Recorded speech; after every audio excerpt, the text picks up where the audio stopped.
السلام عليكم ورحمة الله وبركاته. ازيكم حبايبي؟ عاملين ايه؟ اللي ما يعرفنيش، انا ام نور حلو حادق. اول شيء هنصلي على الرسول الكريم عليه افضل الصلاة والسلام، ويلا بينا نعمل شوية عصير بشوية فاكهة مركونين في التلاجة. تعملي عصير حلو قوي. إيه، انا عندي هنا واحدة رمان، واحدة برتقانة، وصباعين موز، شوية كده. حط عليهم شوية سكر. هنا السكر اختياري.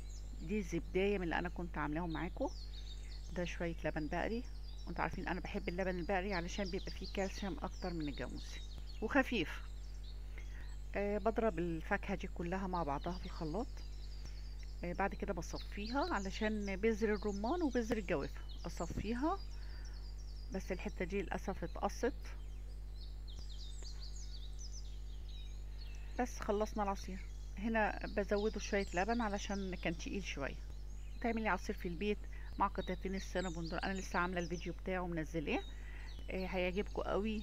قطعة سينابون زي دي مع شوية عصير زي دول في أي مكان بالشيء الفلاني. لا، احنا نعمل في البيت حاجة نظيفة وما فيهاش مواد صناعية.